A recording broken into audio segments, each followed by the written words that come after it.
বংরন তার ইউটিউব চ্যানেলে আজ একটি ভিডিও পোস্ট করে জানিয়ে দিল গতকাল প্রকৃতপক্ষে কি ঘটেছিল, কেন তাকে মেরে বের করে দেওয়া হলো ঘর থেকে, তার উপর কেন এত অত্যাচার করা হচ্ছে।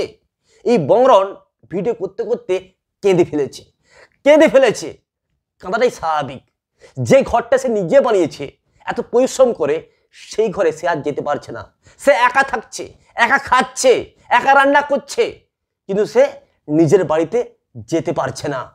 ভাবা যায়। আর প্রত্যেক মাস শেষে সে টাকা পাঠিয়ে দিচ্ছে বাড়িতে, তা সত্ত্বেও সে যেতে পারছে না তার নিজের বাড়িতে। কি অপরাধ তার? বন্ধুরা, বংরন তার ভিডিওতে দুটি কল রেকর্ডিং শুনিয়েছে।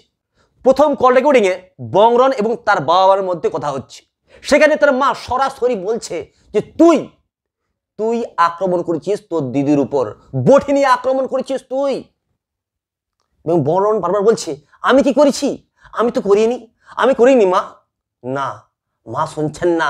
মা বারবার বলছেন না তুই করেছিস। বংরনের উপর চার্জ করছে। এটা গেল প্রথম কল রেকর্ডিং।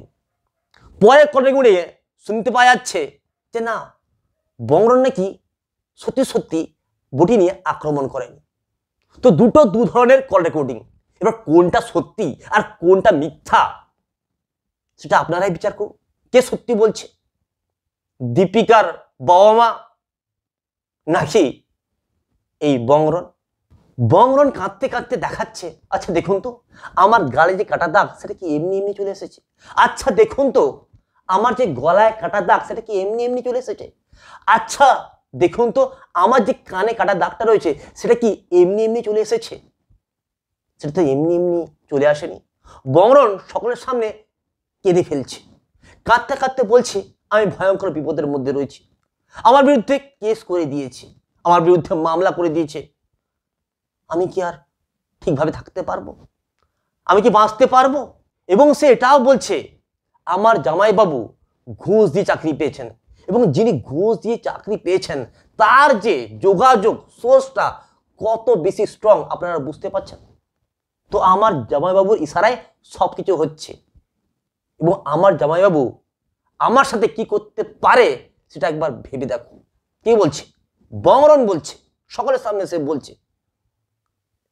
আচ্ছা আপনাদের কি মনে হয়, বংরন কি এই সমস্যা থেকে বের হতে পারবে, নাকি তাকে সারা জীবন এইভাবে কাঁদতে হবে, নাকি তাকে এইভাবে সারা জীবন যন্ত্রণা পেতে হবে, নাকি তাকে সারা জীবন এইভাবে কষ্টের মধ্যে থাকতে হবে?